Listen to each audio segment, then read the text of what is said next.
Bem-vindos a mais um episódio do Palavra de Honra. Eu sou o teu amigo Gonçalves da Cunha e hoje vamos dar então a continuidade deste segmento que já conta com 3 episódios. É verdade, já tem sido uma jornada bastante engrandecedora. É a melhor maneira até de caracterizar esta longa travessia de desconstrucionismo relativamente ao dinheiro.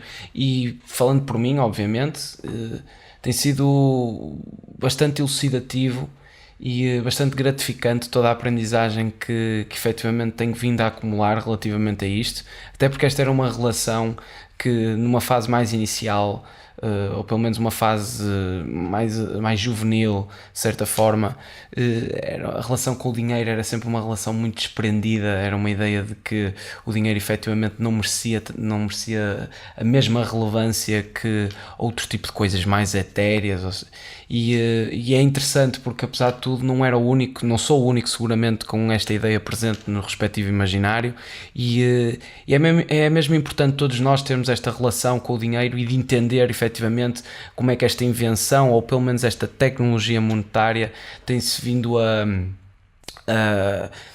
de certa forma está a ficar complexo e exige seguramente um pouco mais uma atenção mais detalhista relativamente ao dinheiro como ativo e não só como meio transacionável ou abstração transacionável. Portanto, eu tenho algum regozijo de ter abordado esta temática, que é seguramente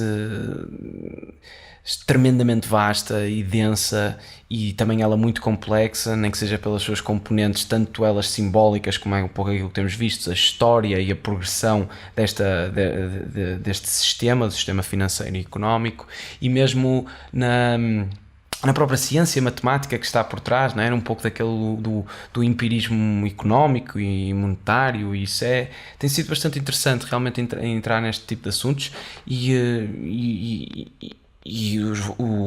conto obviamente com os vossos comentários precisamente para ver se este diálogo também vos é interessante e se efetivamente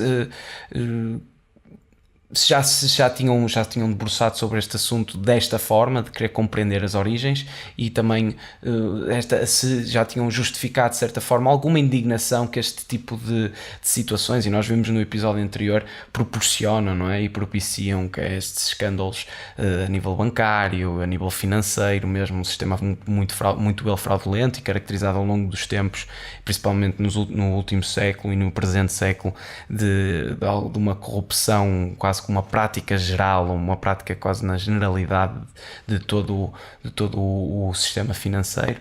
Portanto, exato, acho que este tipo de diálogos, obviamente que e aqui tenho que desabafar, não é? E somos todos amigos, portanto não há problema nenhum nisso, em desabafar e mostrar as minhas vulnerabilidades. A verdade é que eu obviamente que desfruto mais de conversar de questões mais esotéricas, de teor mais filosófico, ou mesmo mais literal, até pelas minhas grandes paixões artísticas, tanto a literatura como ao cinema, mas a verdade é que não dá para negligenciar este assunto, até porque é estruturante para todas as abordagens que se possam fazer, tanto a nível da religião, que obviamente tem ela muita complexidade também com a riqueza, e mesmo a nível político, que não existem seres apolíticos, a meu ver. Político precisamente por causa da polis, da origem da palavra. Portanto, obviamente somos todos políticos, quer queiramos, quer não. Somos sujeitos, efetivamente, ou uns ativos, outros passivos, mas todos contribuímos para o espectro político que nos representa, e consequentemente os nossos representantes são obviamente um reflexo da sociedade, seja ela mais negligente ou ela mais presente. É evidente que o político representante ou representativo será sempre um reflexo, portanto consegue ser bastante evidente, não é? Que temos aquilo que merecemos, e essa ideia apolítica, ou a ideia da aversão da política, efetivamente é uma mediocridade no aspecto em que como as coisas se criaram e como as coisas se têm vindo a desenvolver no nosso sistema democrático, por assim dizer, que é quase um ofício e foi uma função profissionalizada, e as pessoas não gostam disso. Mas como terminei o registro em que terminei no episódio anterior, o que me preocupa-me significativamente mais a ausência e o silêncio dos homens bons. Pronto, isto era quase um pouco de natureza confessional da minha parte, precisamente porque já estamos há 3 episódios a falar sobre a desconstrução do dinheiro, sendo a primeira falámos do crédito, a segunda falámos do mercado obrigacionista e no episódio anterior falámos sobre a especulação, as bolhas e o mercado de ações, não é? A bolsa de valores, e já cobrimos muita coisa, e eu sinto sempre que não disse uma palavra, e apesar de isto se estender sempre por uma hora e tal, mas lá está, é um assunto que tem que ser falado desta forma didática, desta forma informal, a meu ver, não de uma forma um pouco mais enfadonha ou pedagógica, não é? E a internet dá-nos mesmo esta possibilidade. Aquilo que eu espero mesmo, as condições idílicas para este projeto é precisamente numa segunda etapa, ou numa segunda temporada, eu conseguir abrir o painel e poder dialogar com outras pessoas, com pessoas até elas mais entendidas, com pessoas que também queiram participar, porque efetivamente também é um bocado frustrante às vezes eu não ter essa companhia para se elaborar esse tal vibrante diálogo presencial. Então isto cai sempre no registro, não digo monocórdico, que consigo ser minimamente expressivo, mas num registro de monólogo, e obviamente que me dava muito mais prazer e desfrutaria muito mais da experiência se eventualmente tivesse uma pessoa sentada à minha frente e estivéssemos a dialogar sobre este assunto. Mas ainda não é possível. Isto é, se tudo correr bem e se a receptividade for boa, espero conseguir lançar a segunda parte deste projeto. Portanto, ficam também já a saber um pouco aquilo que eu prevejo para o horizonte, ou a visão que acalenta este projeto de certa forma. Portanto, relativamente à temática, vamos então dar continuidade ao segmento, isto não surpreende ninguém, e hoje vamos falar precisamente sobre seguros, vamos falar também sobre o Estado de Providência e o neoliberalismo, que foram 2 ideologias político-económicas e sociais, não é, obviamente, bastante presentes no século XX. E é preciso também entender como é que isto se desenvolveu, e além de historicamente ter o contexto, também é essencial perceber que este diálogo, de certa forma perpétuo, que a humanidade tem que ter, né? Relativamente, já falámos aqui no episódios anteriores, já não me recordo qual especificamente, mas nós dissemos mesmo que tudo o que pode ser feito tem que ser feito com uma hierarquia, e obviamente não nos podemos esquecer das pessoas que constituem essa hierarquia, muito menos das pessoas que estão na base, que tendencialmente costuma ser esse o fatídico procedimento, não é? De ignorar as pessoas que estão nas bases e só privilegiar as pessoas que idealizaram, estando elas a meio, topo, que seja. Imaginem, tipo, um esquema quase piramidal como todas as outras. Portanto, isto é o diálogo perpétuo que a humanidade tem que manter, e tem que manter coerente. Isto é o diálogo, eu refiro-me concretamente ao diálogo entre a direita e a esquerda, né? Dentro do espectro político, e tem que ser coerente precisamente porque tem que ser algo verdadeiramente racional, tem que se servir de aparelhos que tenham alguma assertividade e que se consiga retirar algum tipo de informações concludentes. Portanto, é essencial que haja lógica no diálogo, e ninguém pode ser retirado desse diálogo porque uma determinada pessoa entende isso, ou entende que essa pessoa tem que ser afastada. Ou seja, peço desculpa. Aquilo que eu estou-me a referir mais concretamente é precisamente ao facto de nós estarmos tão, hoje em dia, não é, no mundo ocidental, por causa do complexo da culpa que nos caracteriza agora, e muito dos resquícios do pós-modernismo e das sucessivas transformações nas universidades, não é, que também foram absolutamente perniciosas ideologicamente. Agora as pessoas estão muito emocionais quando se tenta desempenhar este tão preponderante e tão essencial diálogo. E quando as pessoas estão emocionais, obviamente que bloqueiam, tipo, e respondem com falácias lógicas, muitas delas caracterizadas como os non-sequiturs, que são pessoas que não dão continuidade ao diálogo, e bloqueiam usando estes travões, que é apelidando as pessoas ou de racistas, ou de xenófobas, ou homofóbicas, e apresentam uma listagem de fobias e de tipologias, todas elas obviamente insultuosas, porque ninguém quer ser caracterizado dessa forma, não é? A meu ver, porque se alguém quisesse ser considerado, ninguém, é lógico, não é? Isto, ninguém diz, eu sou racista com muito orgulho, obviamente que não, até porque seria ele só admitiria uma ignorância, e todos nós sabemos isso. Mas isto efetivamente é o que está a acontecer no nosso cenário político, e por isso é que as coisas estão tão polarizadas, e é preciso regressar a esse diálogo com coerência. E este é um diálogo que nós temos que manter sempre, que se revê muito nesta ideia da dialética hegeliana, da tese, antitese e da síntese, que nós falámos inicialmente, que eu próprio abordei até para o meu edifício lógico, a ideia do dominante e do dominado, não é? Do escravo e do tirano, ou do patrão e do escravo, então, qualquer termo técnico serve porque representam sinónimos no universo semântico, e a verdade é que existe sempre esta relação e existe sempre este confronto bélico de duas ideias, por isso é que as coisas estão polarizadas. E só que para concluir mesmo este desvio já, de certa forma eu gostava de dizer que por trás de qualquer totalitarismo está uma revolução falhada. E quando a esquerda vai longe demais, a direita aparece. Quando a direita vai longe demais, a esquerda aparece. E nós estamos num constante combate e só estamos a gerar sínteses. E as sínteses são precisamente as evoluções gradualmente ligeiras a nível político e social. As evoluções não estão a ser muito notórias, não é? Nós ainda estamos com os aparelhos constitucionais que são propriedades intelectuais do século XX, de século XIX. E mais do que isso, nós ainda temos muitos anacronismos ideológicos e anacronismos políticos, enquanto que a nossa tecnologia, ou pelo menos a forma como comunicamos, teve um avanço pressuroso.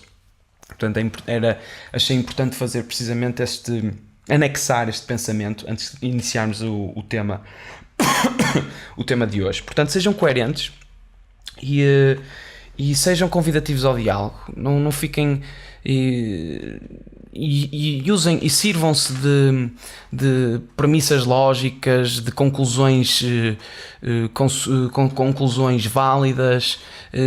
Também é preciso haver algum determinado esforço. Não fechem o diálogo, nem se sintam ofendidos. Lá está, era como estávamos a dizer nos momentos iniciais, nas caracterizações de cada um. Acreditar em primeira instância, querer acreditar. Portanto, eu convido-vos mesmo a esse exercício de estarem receptivos, de admitir prontamente a vossa ignorância, como eu e como toda a gente tem que admitir a sua ignorância, o que é uma condição fatídica até ao final de toda uma vida, e com esse pressuposto de incerteza sejam curiosos, e acho que será seguramente uma maneira bastante eficiente para se viver uma vida. Estou convencido disso. Ou seja, retomando, o impulso mais básico, não é, do ser humano, e aqui já volto a abordar a temática relativamente ao risco e às dúvidas, é precisamente poupar para o futuro. Isto no que toca a dinheiro. Precisamente porque o futuro é demasiado imprevisível. É imprevisível, é incerto e muitas vezes pode-se afigurar até como algo verdadeiramente catastrófico. Portanto, é evidente que nós, pelo menos no mundo ocidental, temos sempre esta preocupação muito grande de abdicar até do presente, muitas das vezes precisamente para ter em conta o futuro que nos aguarda. E porque sabemos que obviamente o futuro tem essa enorme componente de imprevisibilidade e não sabemos o que é que poderá acontecer, então julgamos sempre que é melhor estarmos resguardados e poupamos ou investimos, não é? É sempre esta ideia, ou poupas ou investes, e poupas para investir. É bom sempre ter efetivamente um investimento e compreender que é sempre melhor materializar o dinheiro do que tê-lo simplesmente, porque ter uma quantidade mais exorbitante de abstração seguramente não é o mesmo do que ter propriedades ou ter coisas, pronto. Também elas vão ser vitimadas pela especulação e sobe e desce, obviamente, mas é sempre mais recomendável, né? E ter investimentos ou poupanças, pronto. Mas também lá está, é por isso que eu digo que são anacronismos até mesmo no próprio sistema económico, porque as poupanças, né? Vimos o que é que também falámos falámos no episódio anterior do Banco Espírito Santo, né? Que jogou claramente com as poupanças de muitos dos depositantes. Portanto, também é uma situação quase... Foi uma situação obviamente ignóbil, mas ao mesmo tempo é muito complicado também entender onde é que se guarda o dinheiro agora, não é? Porque existe sempre, até a imprevisibilidade já domina aquilo que deveria ser efetivamente seguro. Mas lá está, nós no cultura ocidental temos muito esta ideia de que o futuro é incerto e é perigoso, portanto temos que poupar o dinheiro, e o presente serve precisamente para acautelar os desfechos ou os potenciais desfechos que se poderão afigurar. Obviamente que isto contrasta logo imediatamente com um pouco a cultura oriental, mais hindu, onde os hindus não têm qualquer tipo de percepção de olhar para o futuro dessa forma. Aliás, concentram-se mais no presente, obviamente, porque quando fazem essa reflexão sobre o que é que o futuro aguarda, não conseguem fugir ou pelo menos retirar dos seus respectivos imaginários esta ideia de que a única certeza relacionada com o futuro é a morte. Então isto acaba por assustar essa precaução ou essa tentativa de ser cauteloso, não é? E precipitam-se imediatamente para o presente e tentam estar efetivamente e fisicamente, psicologicamente, espiritualmente no momento que é o que verdadeiramente existe, que é o agora, e nós já sabemos isso. E portanto é muito interessante ver como há esta discrepância, toda ela bastante gritante e até por vezes anedótica, não é? Se sentássemos um hindu com um cristão, seguramente os dois teriam muito com que se rir relativamente à crença de cada um, respectivamente. E não há problema nenhum. Não há problema nenhum, aliás, até seria um exercício bastante engraçado até pela sua leviandade, se eventualmente se conseguisse ser, porque infelizmente agora as pessoas, quando toca ali nas convicções, já não têm esta capacidade de se rir um do outro ou com o outro e ficam todas elas muito ofendidas, já, eu é que acredito nas coisas certas, tu não. E obviamente que este contraste é todo ele bastante engraçado. Mas lá está, o mundo isto seja-se hindu, seja-se zen, seja-se budista, seja cristão, muçulmano, mormon, seja o que for, isto é inegável. O mundo é perigoso. O mundo é perigoso, há furacões, há inundações, a mãe natureza consegue castigar de formas com brutalidades até muitas das vezes excessivas, porque efetivamente não poupa nada nem ninguém, e nós em Portugal sabemos bem essas potencialidades nocivas e perniciosas de que as catástrofes naturais podem representar, não é? Nós sofremos todos os verões com os incêndios, se bem que os incêndios, não é? Os incêndios têm originários, não é? Há toda uma indústria e nós infelizmente também descobrimos isso ou destapámos um pouco esta ideia de que o fogo é posto, mas o que é absolutamente lamentável, não é? É impressionante como é que uma pessoa, quando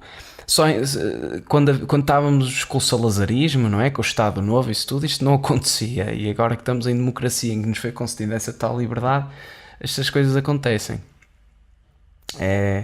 Não quero dizer nada com isto ou subentender alguma coisa, mas efetivamente compreende-se que as pessoas fiquem todas elas bastante desesperadas e angustiadas e irritadas, não é? E toda essa negatividade que possa surgir destes cenários, não é? De alguém pôr fogo para as coisas ficarem mais baratas e sacrificar-se assim casas e vidas humanas. A meu ver, isto...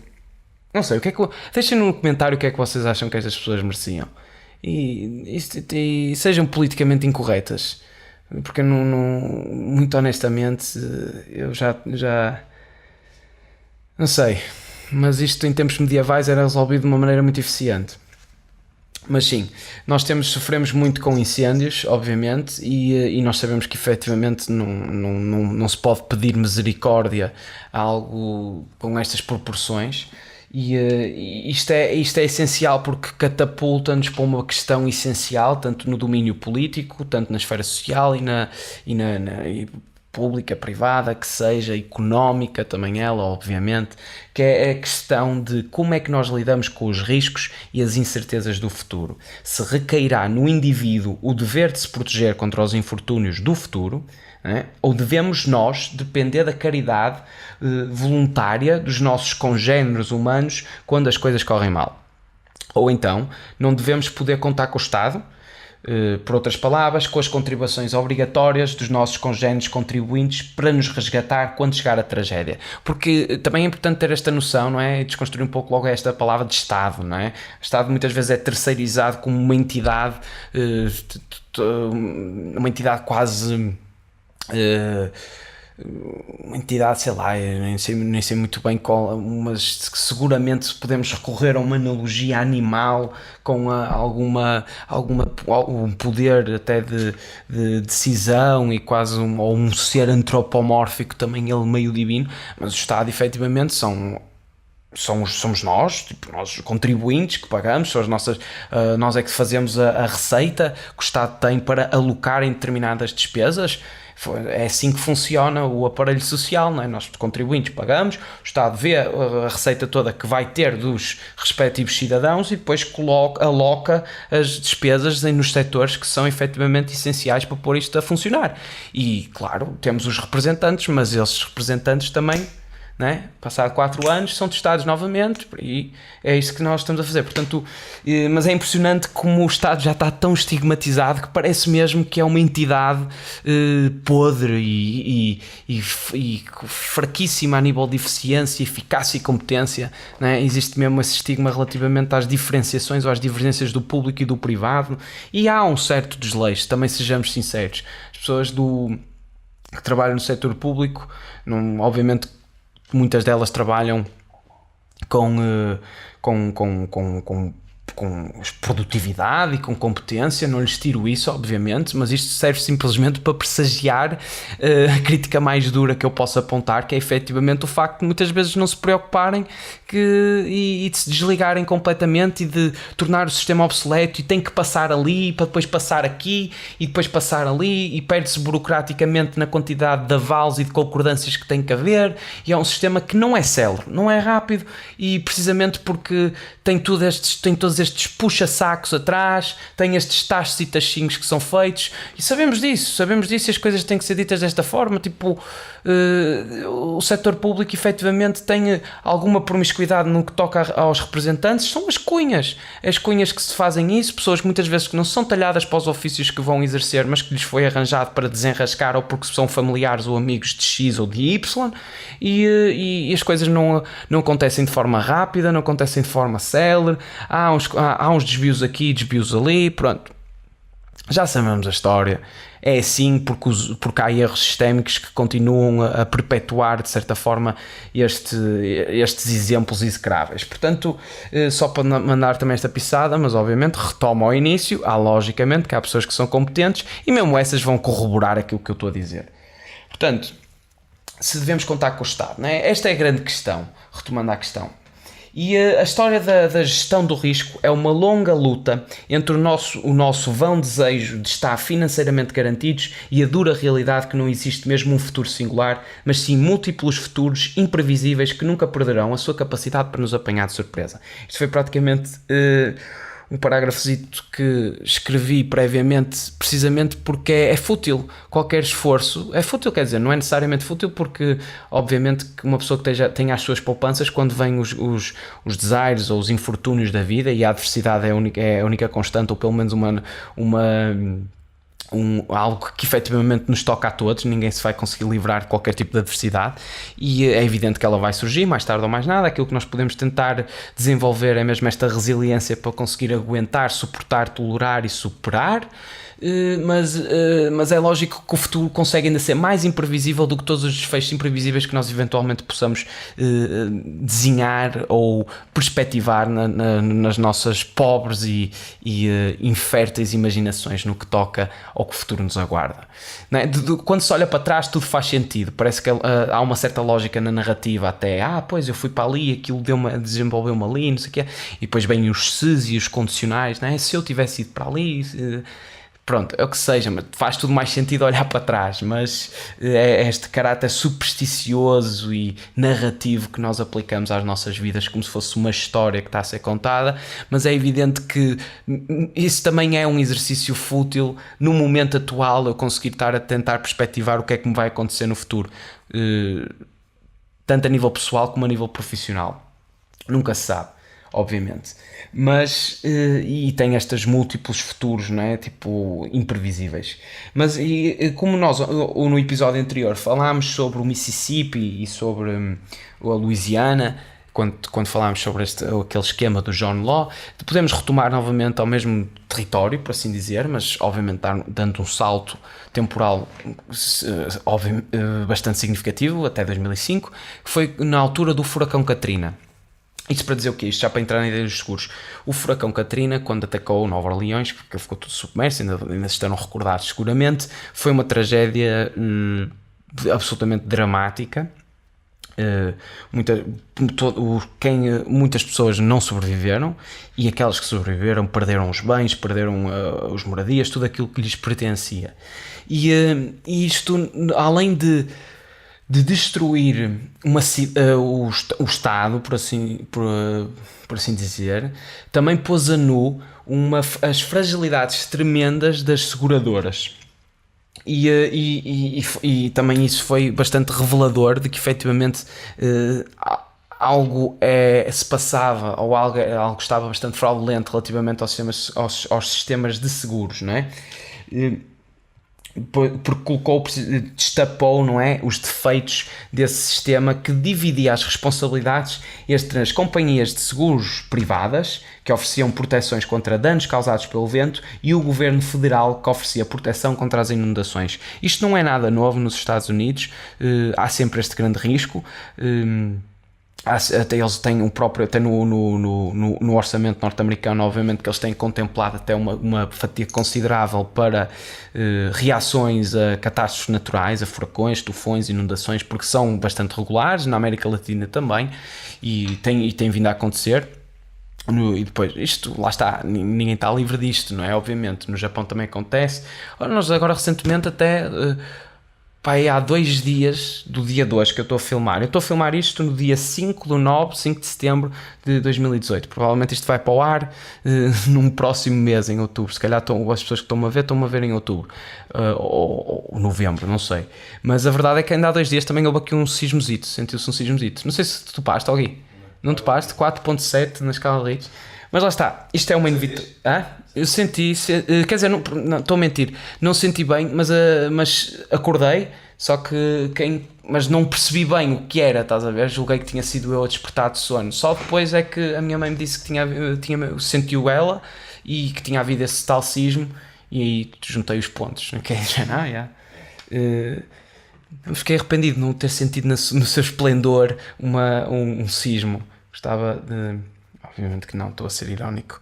Lógico, dou muitas graças a que Portugal não passe por esse tipo de infortúnios. Mas tem outros, não é? Os incêndios são catastróficos. Mas lá está.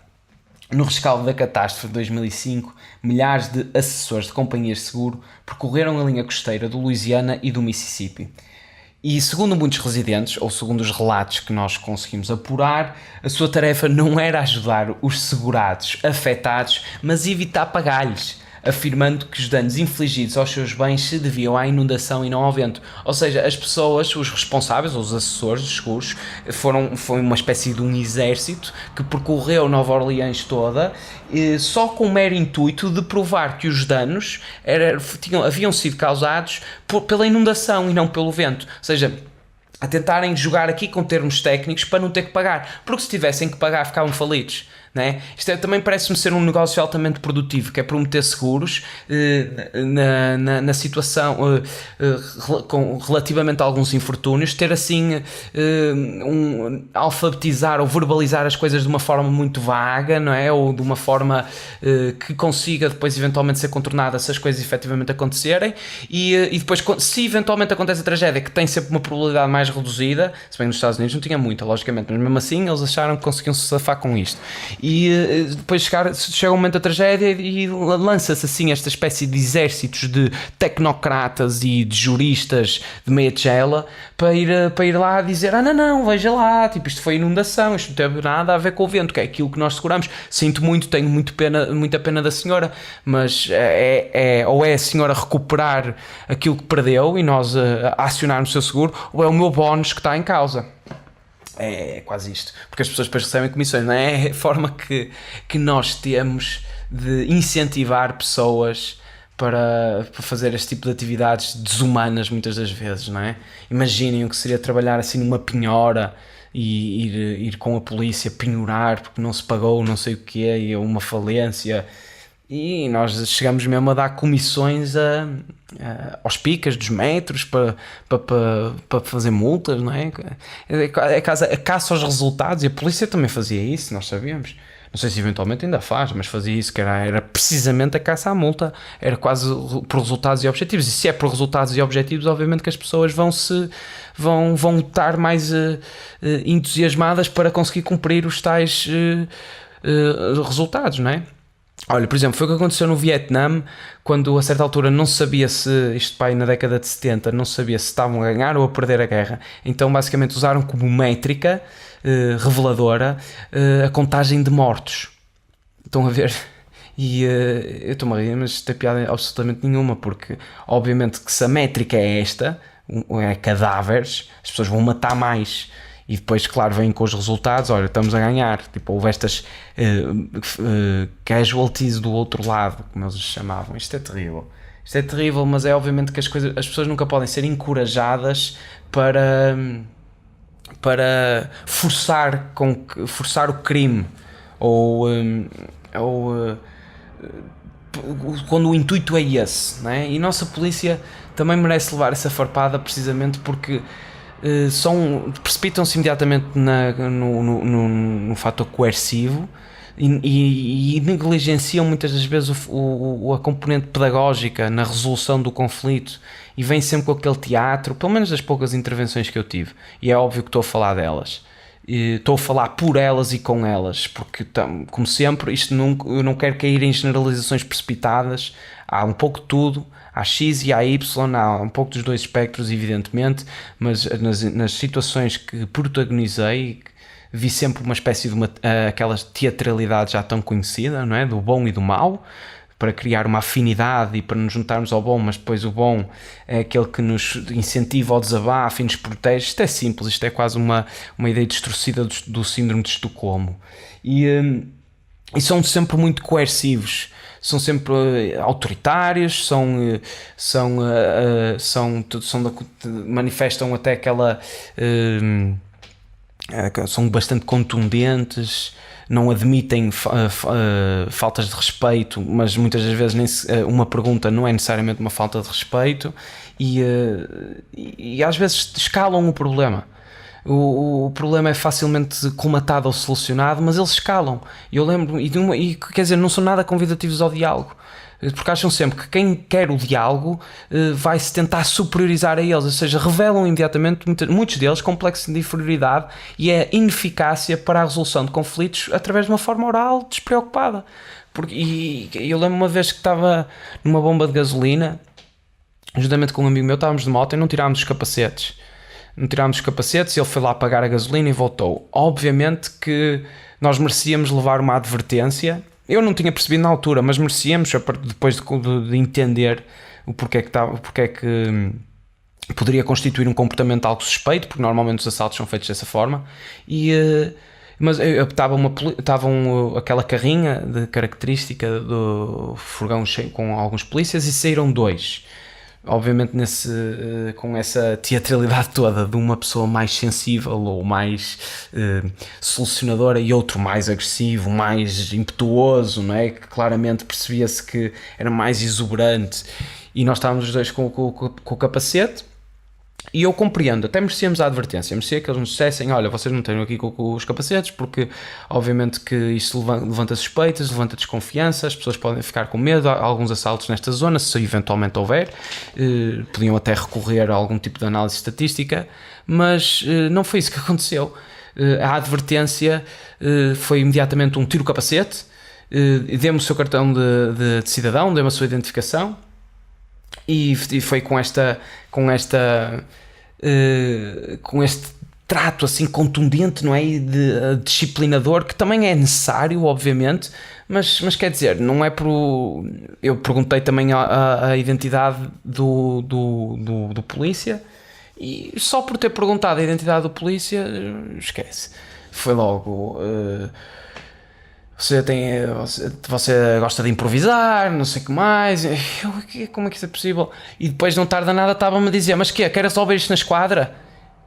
Como é que é possível? Nós claramente não somos ladrões, estávamos com os capacetes efetivamente e merecíamos até essa advertência, mas disso escalar para ele querer me levar à esquadra só por eu estar a tentar compreender não só a advertência, mas também perceber porque é que é necessário fazer aquele aparato todo e travar mesmo o que nós pretendíamos fazer. Pronto, eu tento alongar um bocado nesta história, mas efetivamente o que eu quero dizer aqui é que as pessoas têm que resolver os conflitos com mais tranquilidade.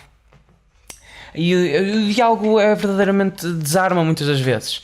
E a disciplina não precisa necessariamente ser aquele trato estupidamente contundente e até de afronta muitas das vezes. Uma pessoa pode solucionar um conflito e ser autoritário e assertivo sem ter necessidade de escalar um problema que não existe. Quer dizer, nós claramente só fomos pôr gasolina e de repente eles iam-se dar ao trabalho de me levar para a esquadra. Não faz sentido. Mas pronto, as métricas nunca podem ser essas. Desviámos aqui um bocado, mas isto é o que caracteriza o podcast. E lá está. Perante as coisas ruinosas, qual é o melhor procedimento? Regressamos novamente à questão.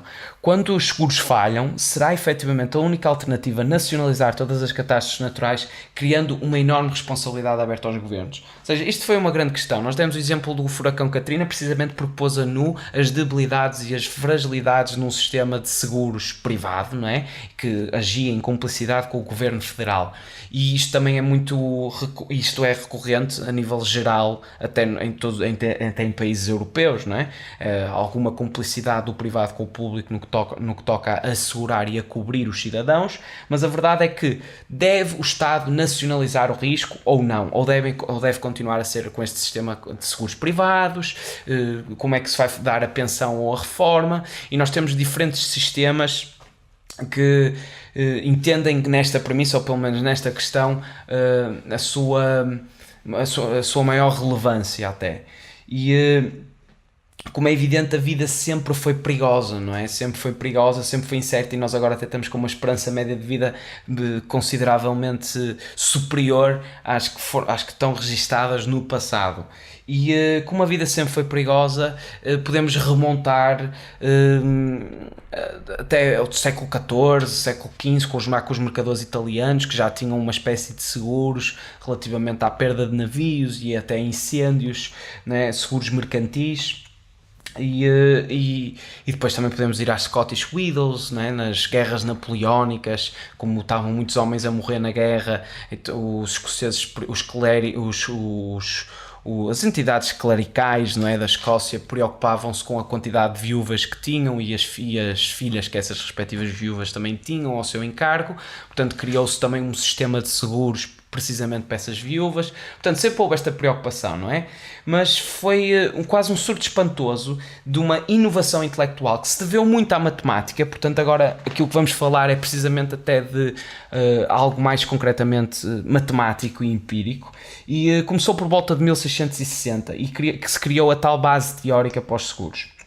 E essencialmente fizeram 6 descobertas cruciais.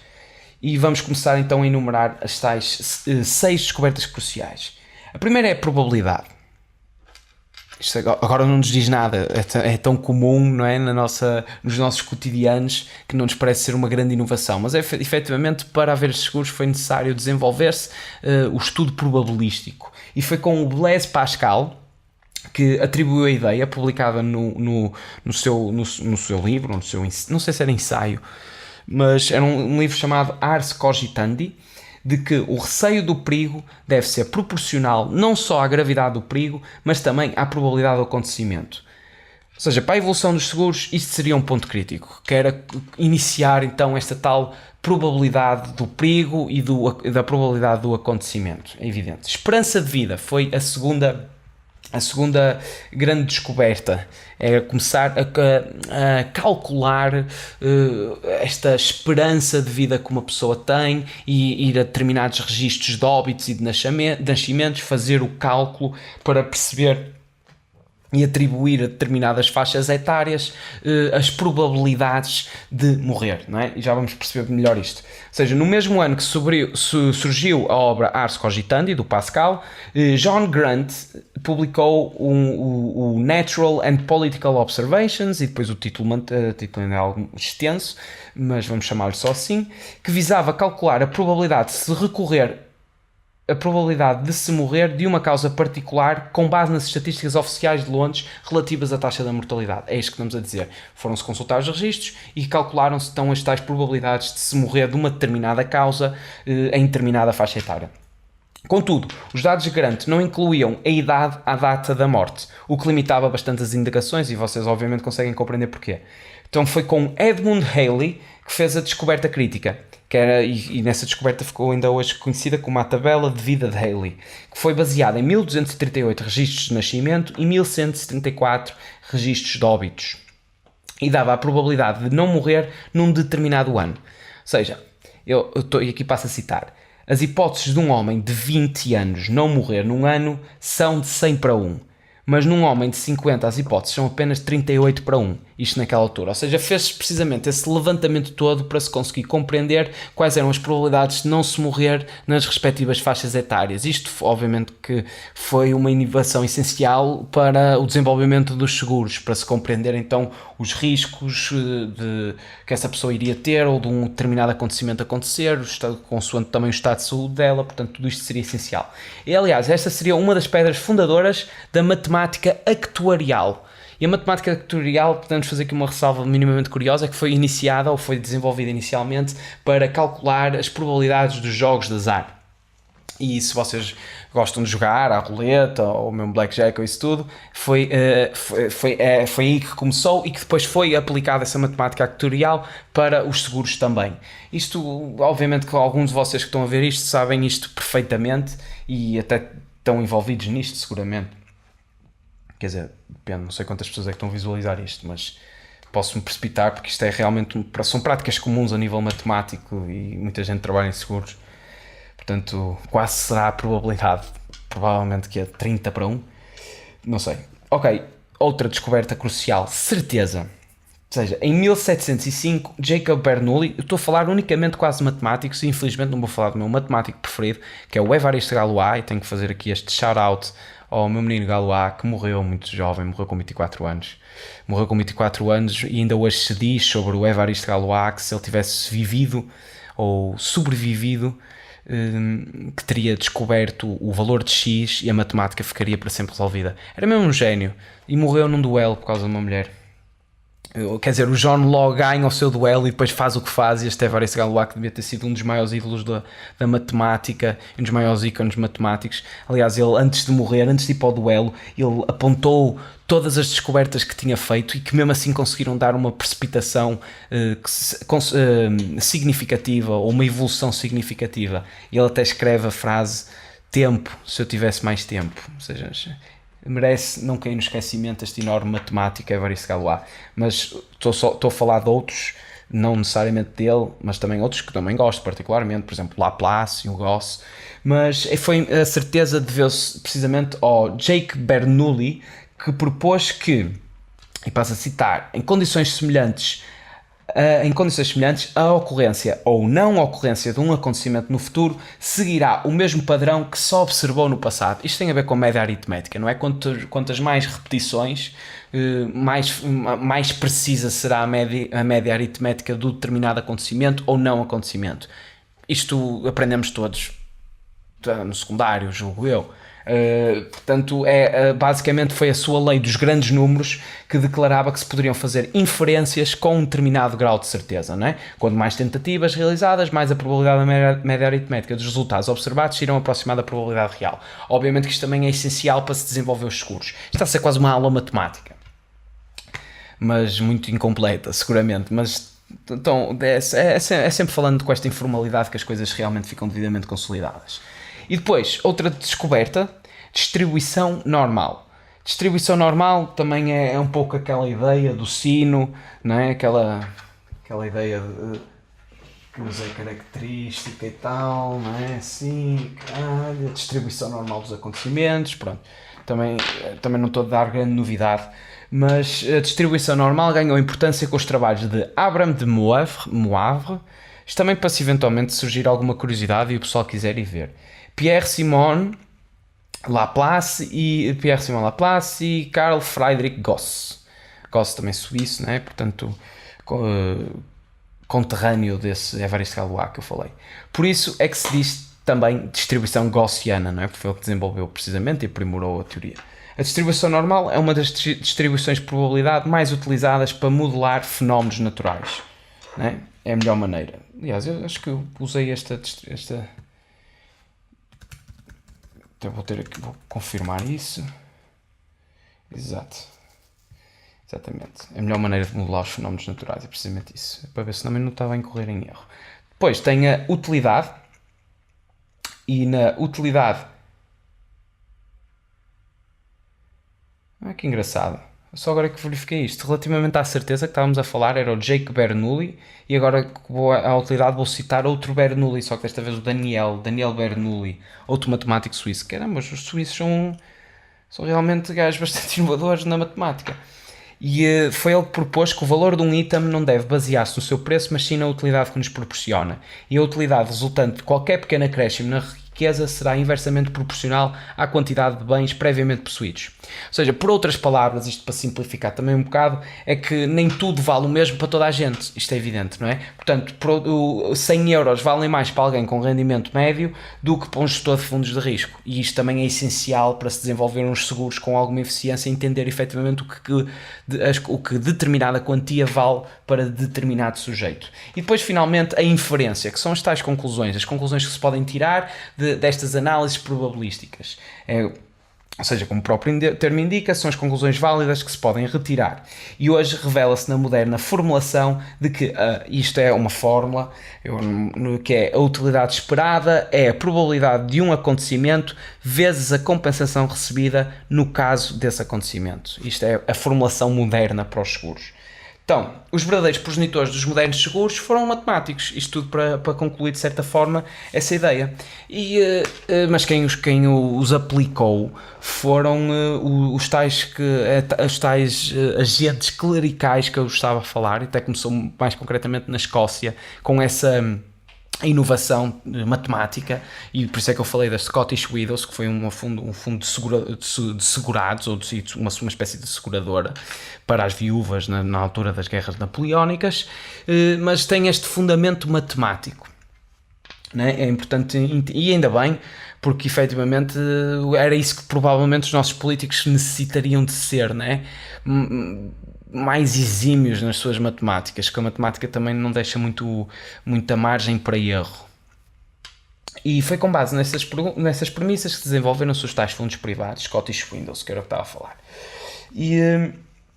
Mas é evidente que, apesar de tudo, né, apesar de todo o esforço, haverá sempre pessoas que são muito pobres para se segurarem, ou pessoas que não têm mesmo condições. E nessa altura, já que estamos a remontar esse período na Escócia, né, desse fundo privado da Scottish Widows, e principalmente na Grã-Bretanha, na mesma altura, ou mesmo na mesma conjuntura, quem era realmente muito pobre tinha bastantes dificuldades, no sentido em que nem conseguia ficar segurado e tinha que trabalhar, fazer os tais trabalhos forçados, né, que era assim a única maneira que se conseguia ocupar as pessoas que eram efetivamente muito pobres. Eram os fracassados da vida, e não havia muitas pessoas que se importavam, ou nenhum governo se importava necessariamente com eles.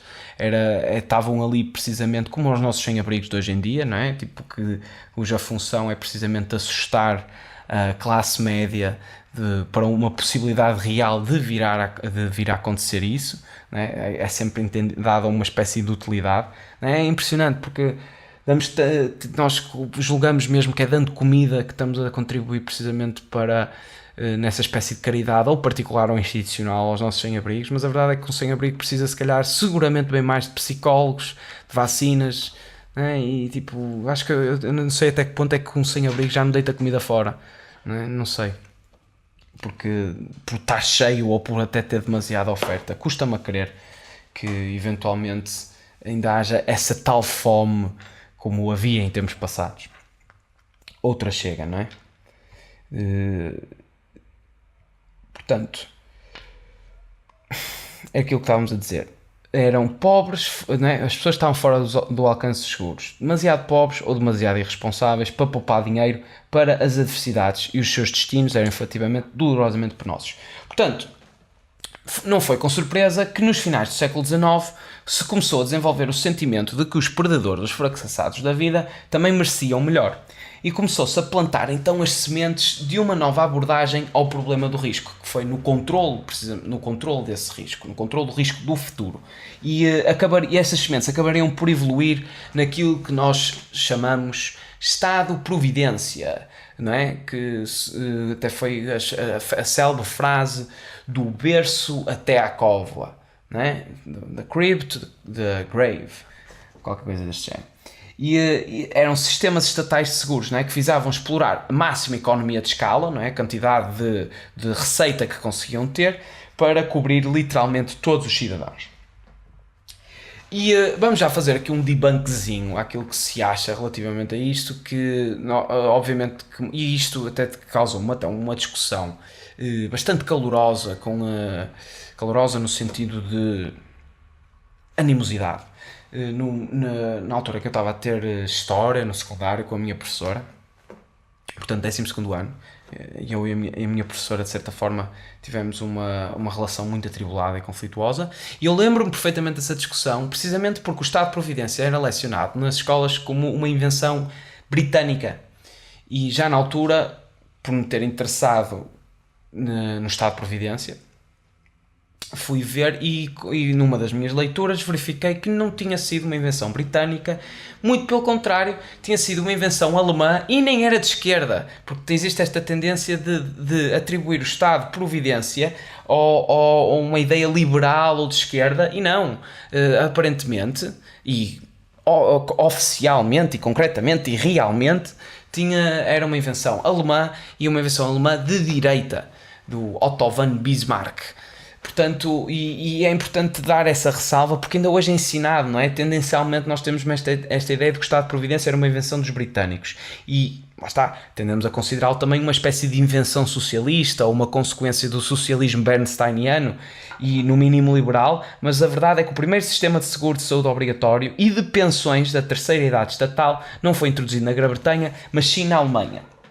Exemplo esse que os britânicos só seguiram depois, mais de 20 anos depois. E deixo esta ressalva porque acho que ainda é lecionado nos livros de hoje, ainda é lecionado desta forma, como uma invenção britânica. Não é. E não foi uma invenção de esquerda, foi precisamente o oposto. O objetivo da legislação do seguro desse Otto von Bismarck era engendrar na grande massa de carenciados o conservador estado mental que surge do sentimento de se ter direito a uma pensão. Porquê? E é muito simples. Ou seja, é porque um homem que tem uma pensão para a sua velhice é de trato mais fácil ou mais controlável do que um homem sem essa perspectiva. E isto não é nada altruísta, ou pelo menos na altura o Otto von Bismarck sente seguramente que não pensou nesta ingenuidade política ou social como um ato de altruísmo, muito pelo contrário, porque segundo as palavras dele, quem adotar esta ideia, né, chegará ao poder. Ou seja, o objetivo dele era votos. Era esta ideia maquiavélica de que para ser um bom príncipe não há que ser bom, basta parecê-lo. Pronto, basicamente é precisamente o mesmo modus operandi que ainda caracteriza os dias de hoje do enorme teatro político. Portanto, não era propriamente um altruísmo, era precisamente o contrário. Mas os britânicos seguiram este exemplo e efetivamente aprimoraram, no sentido em que deram uma pensão inicialmente simbólica, mas depois também deram invalidez para eventuais pessoas que padecessem, não é, ou tivessem determinadas incapacidades. Portanto, foram invenções significativas e umas constantes que aprimoraram este Estado de Providência, que levaram até, por exemplo, ao Estado português que nós temos, que apesar de tudo, apesar de ter muitas limitações e muitas lacunas, em nada se compara, por exemplo, a uma Suíça ou uns Estados Unidos, em que o preço dos medicamentos é uma exorbitância. Eu tenho visto coisas absolutamente ridículas, de medicamentos até muitas das vezes essenciais para doenças crónicas, a serem comercializados a um preço estupidamente criminoso. Portanto, ainda damos graças ao nosso sistema de saúde estar inventado dessa forma, e e não podemos ser só ingratos relativamente às coisas, se bem que não podemos também negligenciar os erros sistémicos. Estas vantagens são consequentes. É por isso que eu acho muito engraçado, as pessoas aplaudem muitas das vezes, algumas pessoas aplaudem quando o governo faz uma obra pública. Isto não é de aplaudir, isto é uma consequência, é uma obrigatoriedade do governo, não é? Vamos estar a aplaudir por ele fazer aquilo que lhe compete e aquilo que ele tem que fazer. Mas mesmo assim, damos este props, este elogio, porque efetivamente há sítios onde é significativamente pior. Mas a superpotência do bem-estar não foi nem a Alemanha, nem o Reino Unido e nem nenhuma das outras que se seguiram com este exemplo do Estado de Providência. A nível ocidental, a verdadeira superpotência do bem-estar e do Estado de Providência foi o Japão. O Japão foi até eficaz demais, e o problema do Japão é ter sido eficaz demais. É impressionante como o problema deles até foram ser excessivamente bons na concretização deste bem-estar. Mas é preciso dar algum contexto, porque antes de ser um Estado de Providência, o Japão foi um Estado de guerra. E precisou precisamente dos seguros com o intuito de ter pessoas saudáveis para posterior recrutamento. Mas o Japão, na primeira metade do século XX, foi absolutamente assolado, foi dramático. Tipo, a história de vida dos cidadãos japoneses, pelo menos na primeira metade do século XX. Porque, ora, vejam lá, foi sistematicamente vítima de catástrofes. Ou seja, em 1923, um enorme terremoto devastou as cidades de Yokohama e Tóquio, completamente. Depois veio a Grande Depressão e em 1937 o país embarcou numa fútil guerra contra a China para tentar anexar a China. E no fim, em 1941, o Japão entrou em guerra com os Estados Unidos da América, não é? Com o ínfimo ataque a Pearl Harbor, e acabou por pagar o preço máximo, não é? Com 2 bombas nucleares em Hiroshima e Nagasaki. Portanto, também não vejam o início, a primeira metade do século XX até ali em 1950 que o Japão teve.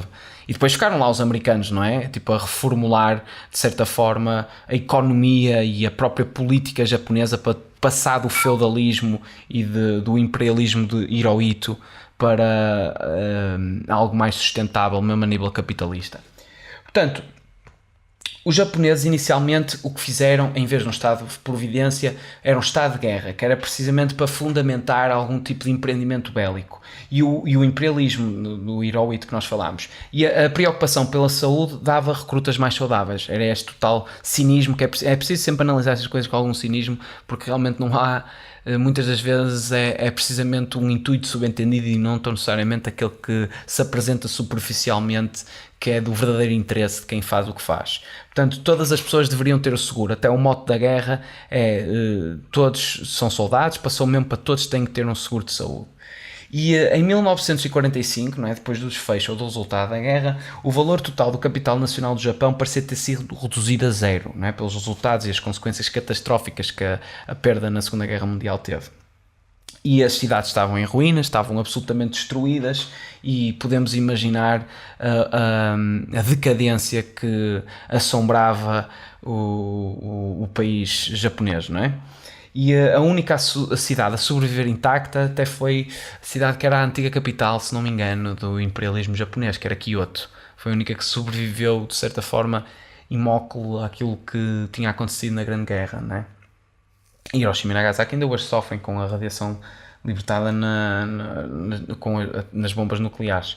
E chegou então o final do estado de guerra e aprimorou-se para o estado de providência, e o governo decidiu ir mais além até do que o próprio William Beveridge, que tinha sido o responsável, pelo menos o arquiteto britânico, no desenvolvimento do estado de providência na Grã-Bretanha, e chegaram a ir um bocado mais longe por causa do trauma ter sido tão significativo nesta primeira metade do século XX para os japoneses, destas sucessivas catástrofes e destas sucessivas desilusões, sejam elas militares, imperialistas ou mesmo naturais. Eles quiseram mesmo nacionalizar o risco. Então o Japão encarregou-se mesmo de, ok, nós somos responsáveis de tudo.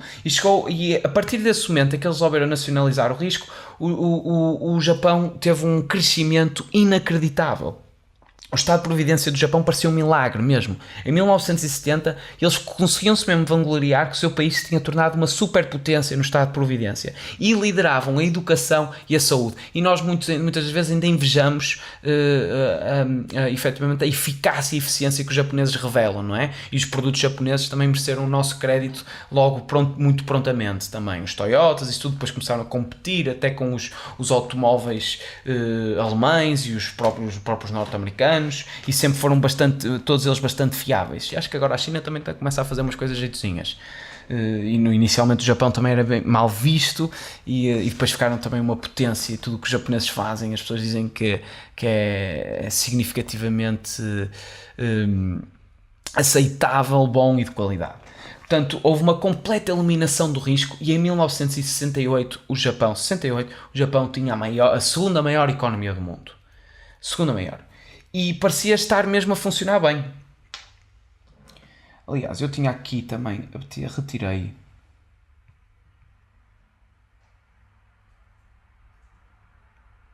Tinha aqui uma. O Japão chegou mesmo a pagar tudo.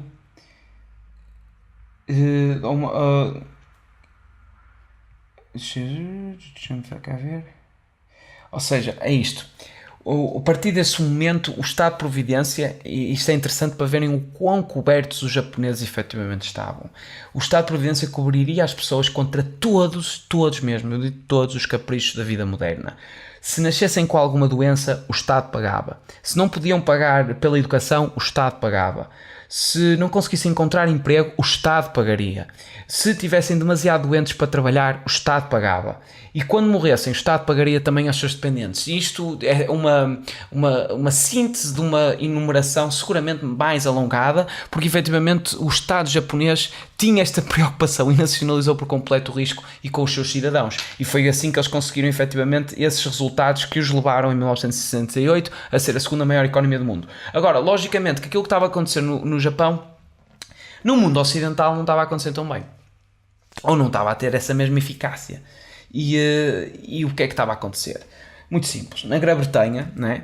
E principalmente na Grã-Bretanha, que foi essas condições que consequentemente levaram à ascensão da Margaret Thatcher, na Grã-Bretanha o Estado de Providência estava a levar a um déficit tremendo e uma inflação até ela muito alta, porque não havia crescimento, porque faltavam os incentivos necessários para a eficiência do capitalismo. Então as pessoas não estavam a crescer, não estavam a gerar receita, não é? O Estado britânico, muito pelo contrário, estava a gerar um enorme déficit e uma enorme despesa para sustentar isso. E isso convidou, não é, no mundo ocidental, porque também é importante perceber que o Estado de Providência no Japão funcionou bem por causa das suas características, não digo necessariamente antropológicas, mas sim culturais, que herdaram do feudalismo. Os japoneses são de uma obediência incomensurável comparativamente ao mundo ocidental. O patrão é uma espécie de deus, vocês estão familiarizados com aquelas ideias de japoneses a fazer exercícios antes de começar a trabalhar, portanto compreende-se que tenha funcionado até pelos resquícios culturais do feudalismo e do imperialismo e dessa tal subserviência e dessa tal disciplina do que no mundo ocidental, porque efetivamente aquilo que estava a caracterizar a Grã-Bretanha e o Estado de Providência na altura, né, iniciado até pelo tal William Beveridge, ou pensado pelo William Beveridge, é que convidam a muito parasitismo social e a muito ócio e a muita ociosidade, que é o que pouco também caracteriza todos os estados que se preocupam, não é? E que dão os rendimentos mínimos e é um convite mesmo a que as pessoas não trabalhem porque podem ter vantagens nisso. E a Grã-Bretanha ainda hoje com o National Insurance tem muito disto, não é? Pessoas que são ricas, verdadeiramente ricas, e tudo o que fizeram para conseguir tal riqueza foi ter filhos e andar sempre à caça destes subsídios. E nós aqui em Portugal, as nossas PPPs, as parcerias público-privadas, há empresas que são feitas simplesmente para cheirar onde é que andam estes recursos, são empresas feitas para subsídios. E isto é parasitismo, obviamente, é parasitismo social. E cresceu aqui na Grã-Bretanha esse parasitismo. Então não estava a crescer, não estava a ter qualquer tipo de estímulo. E foi aqui que aparece um homem que foi bastante preponderante para dar uma espécie de antítese a esta tese que estava implementada, que era a ideia do Estado de Providência, do controlar o risco, que foi o protagonista de uma revolução económica. E nós já falámos dele em episódios anteriores, que era o Milton Friedman, que foi um Nobel da Economia. E foi o Milton Friedman que surgiu com esta ideia que o Estado de Providência precisava de ser desmontado e era necessário introduzir um choque grande e o monstro, né, que as pessoas pensavam que tinham escapado, que era o risco. Para haver estímulo, para haver crescimento, para haver esses incentivos necessários ao capitalismo, é necessário regressar ao risco. E não estava a ver por causa do Estado de Providência. E é importante biografar, de certa forma, e contextualizar o Prémio Nobel da Economia que o Milton Friedman ganhou em 1976. Ele ganhou e a sua reputação baseava-se em grande medida na sua reafirmação da ideia de que a inflação se devia a um aumento excessivo da oferta monetária.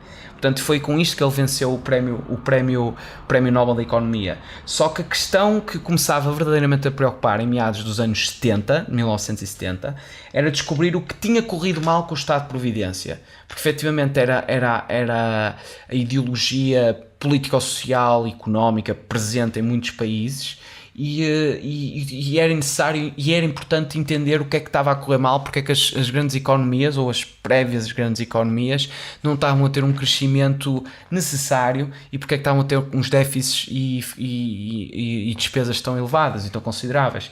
Então o que é que ele fez? Acabou por fazer uma espécie de experiência laboratorial com o Chile, não é? E aqui vamos saltar para o Chile. Chile porquê? O Chile, na altura, com o Salvador Allende, que é o pai da Isabel Allende, que é uma escritora, que ainda acho que até é lecionada faz parte do plano obrigatório de leitura, não sei, aqui em Portugal, tem uns livritos engraçados.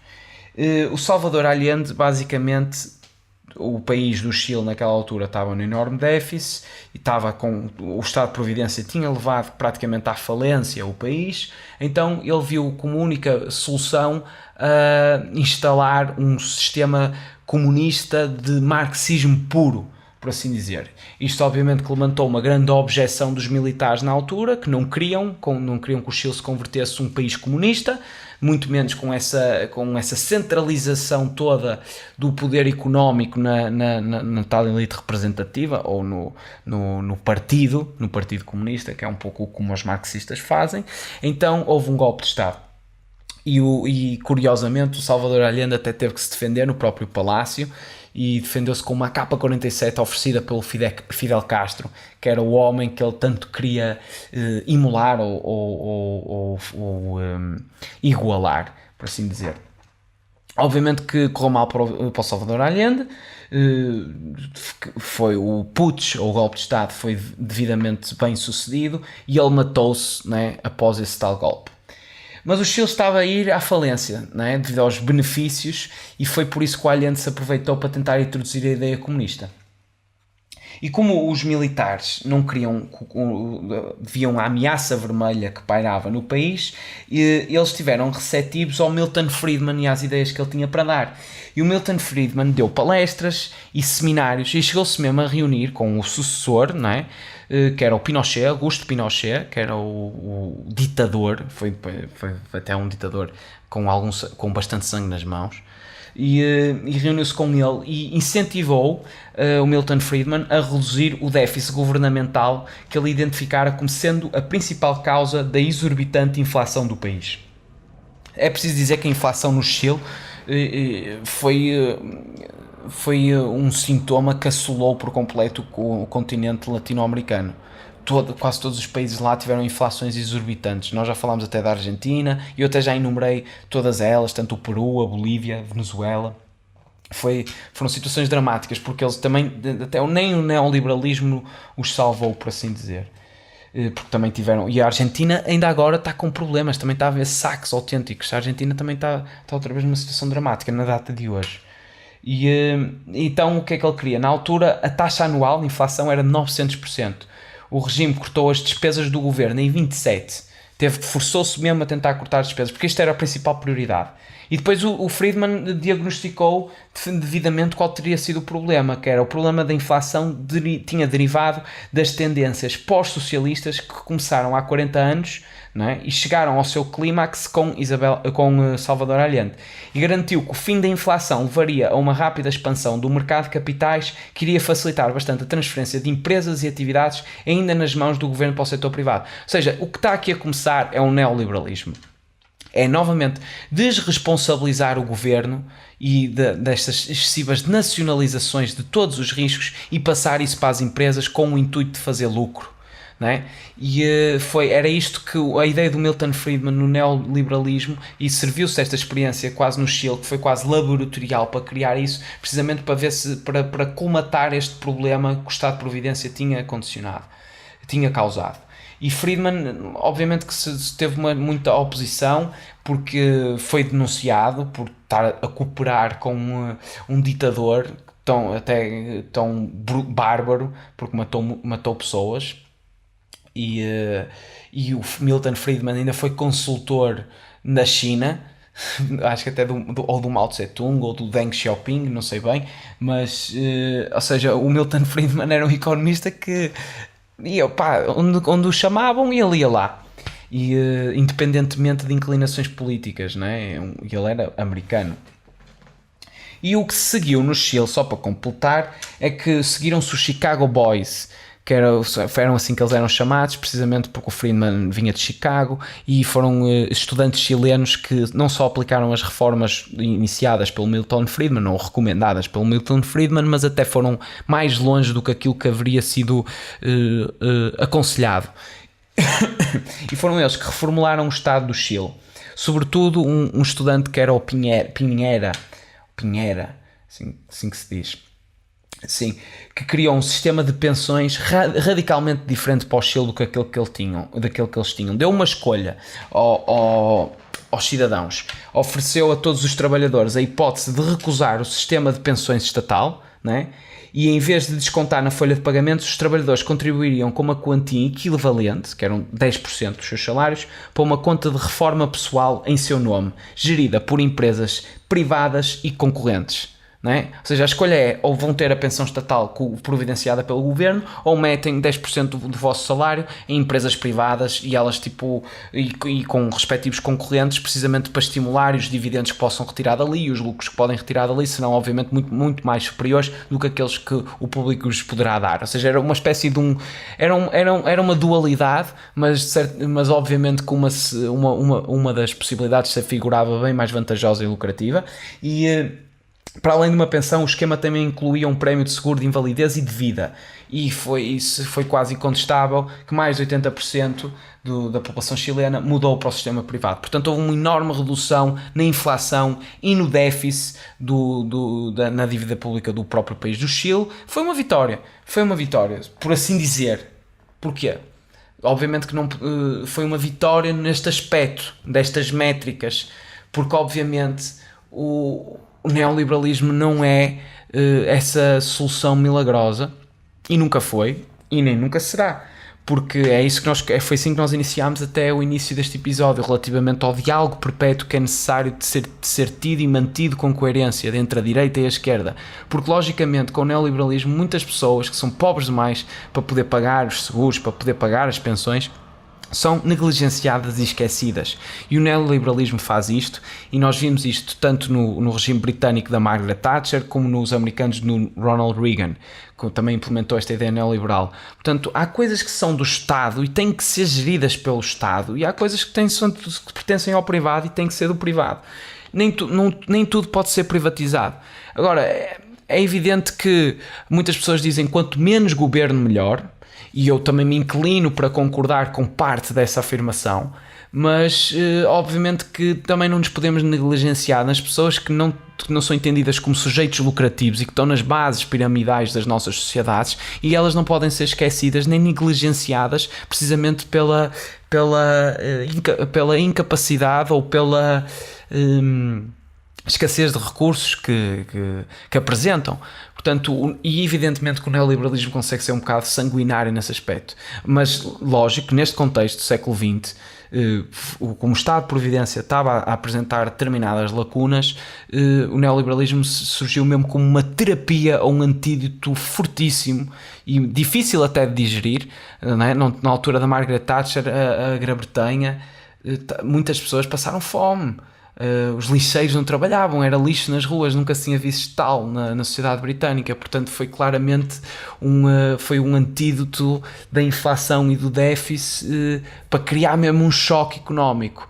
Mas isto lá está, como vocês podem ver novamente, esta dialética de dualidade ou de oposição é constante no desenvolvimento da nossa humanidade. Tivemos o Estado de Providência e depois o controlo e a contenção de risco, e depois veio alguém que nos lembrou: é preciso risco novamente para estimular crescimento e para desenvolver. E nós vamos sempre aproveitando estas pequenas sínteses que vão sendo desenvolvidas ao longo dos tempos. E regressando ao Japão, não é? Como eu tinha dito, o problema do Japão foi até ser bem sucedido mais, não é? Por volta de 1970 a expectativa de vida no Japão já era a mais longa de todos os países. E o problema é precisamente esse, é que uma população estava-se a revelar super crescente de aposentados e de reformados, não é? E segundo a estatística que se consegue apurar e que ainda mantém com alguma fiabilidade, é que em 2025 vão mesmo haver 2 burocratas para um pensionista. Estão a ver? A população, além de estar a ficar muito envelhecida, está a ficar muito concentrada precisamente no aparelho burocrático para os reformados. E é o governo que está a fazer isto. É o governo que nacionalizou estas questões todas do risco e das pensões e tudo. Portanto, as sociedades de seguro estão quase todas em déficit, já, na data atual, estão quase todas em déficit, e os fundos de pensão estão quase sem dinheiro. Portanto, o Estado de Providência japonês está a ameaçar falir o país. Portanto, obviamente que isto é uma das principais preocupações que o Japão tem e tem vindo a desenvolver soluções para isso, naturalmente, mas é lógico que estão a ver quais são as desvantagens também de só ser exclusivamente providencial o Estado. Portanto, essas são as principais dificuldades. Agora, obviamente que também houve outras inovações relativamente aos cobertos e aos descobertos, relativamente à ideia dos seguros. Isso chama-se, e nós não vamos explorar muito mais até para concluir este episódio, mas isso chamam-se derivativos. Isto dos derivativos foi uma transformação financeira, uma transformação um bocado mais é um procedimento mais complexo relativamente ao futuro ou às operações de futuro, e os derivativos foi isso até de certa forma que faliu a AIG, que a responsável, aquela grande seguradora, né, que até era o patrocínio do Manchester United na altura em que Ronaldo lá jogava, e foi precisamente a comercialização e a venda de derivativos e não a venda de apólices de seguro que faliu essa grande seguradora. E vamos só falar superficialmente sobre isto. Os fundos derivativos e as origens dos derivativos até são agrícolas no sentido em que um agricultor precisava de se proteger relativamente ao futuro, se iria conseguir ter a colheita ou não, portanto negociava imediatamente com o comprador um preço estabelecido, um preço inferior e um preço superior, o preço se tudo correr bem e o preço se correr mal, para se salvaguardar, para ser estimulado a desenvolver aquilo. E isto, já estão a ver, isto é que foi depois reformulado tecnicamente para este conceito de derivativos, mas começa assim, é tentar definir logo inicialmente antes da colheita. Portanto, é um contrato no qual se estabelecem pagamentos futuros cujo montante é calculado com base no valor assumido por uma variável, tal como o preço de um outro ativo, ação ou commodity, como se costuma dizer, a inflação acumulada no período, a taxa de câmbio, a taxa básica de juros ou qualquer outra variável dotada de significado económico. Portanto, é um pagamento futuro e tem que haver uma preocupação logo no momento inicial com essas tais variáveis de inflação, de juros. Estamos de volta, peço desculpa por esta interrupção, mas o gravador ficou sem bateria e tivemos que mudar as pilhas. E estávamos a falar sobre derivativos. Também não falta muito para terminar, já estava mesmo a concluir. Foi mesmo uma pena ter que haver esta pausa abrupta, ou esta interrupção abrupta. porque de forma de conclusão relativamente aos derivativos. Derivativos também são chamados derivativos e receberam esta denominação porque o seu preço de compra e venda deriva do preço de outro ativo denominado ativo-objeto. Portanto, e os derivativos eram controláveis. Este é que é engraçado. O Congresso americano é que deixou de os regulamentar e foi isso que levou até à enorme explosão e a crise imobiliária de 2008, não é? E esta situação dos derivativos estimulou o investimento, que nós chamamos-lhe hedge funds, e uma complexidade muito maior, não é? Surgiu mesmo um mercado de derivativos, onde o pessoal comprava mesmo as opções, e muito resumidamente, aliás eu nem vou entrar em definições concretamente, mas tem as opções call, as opções put e swap, já era isso que ganhou essa complexidade toda e que andava a ser comercializado. Era uma espécie de mercado de opções a nível de derivativos, e houve muita gente a enriquecer com isto, não é? E muita gente a querer enriquecer com isto e que ficava, e outras que depois também se estourou-lhes na cara completamente, como foi o caso da AIG. Ou seja, em teoria, os derivativos ofereciam uma nova maneira das pessoas protegerem, assim quase que todos poderiam ficar cobertos.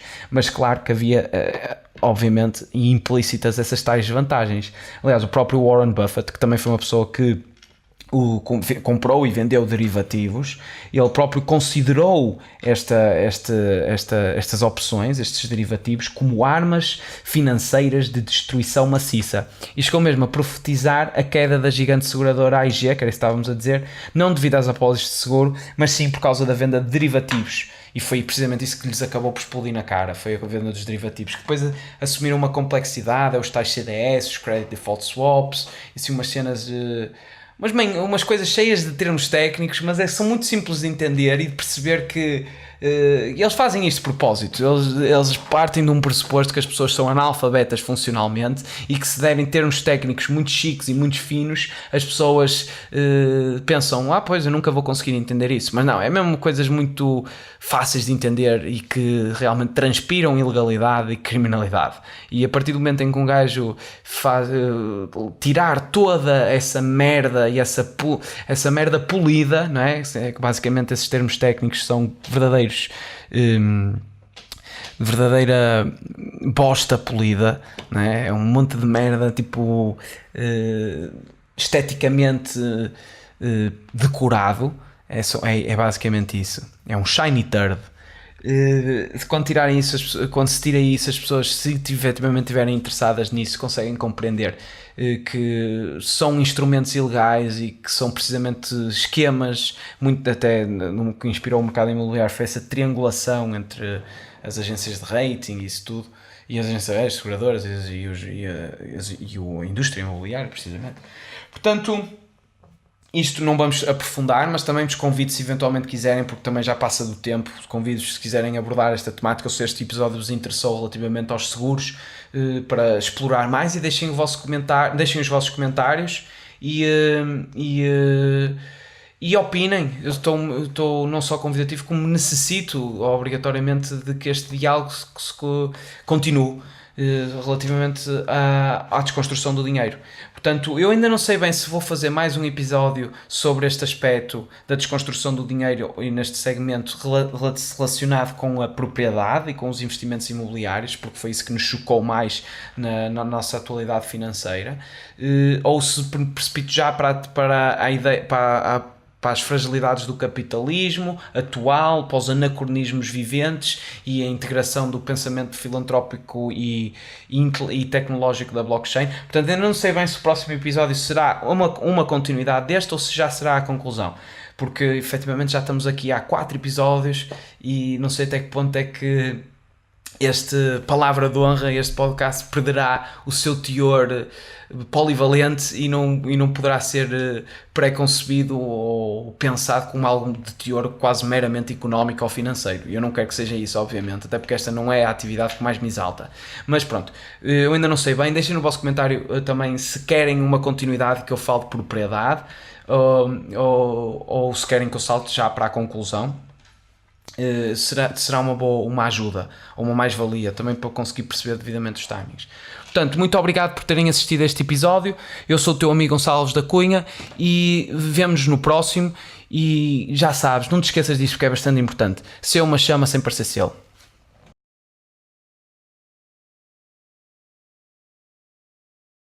Será que Deus está morto?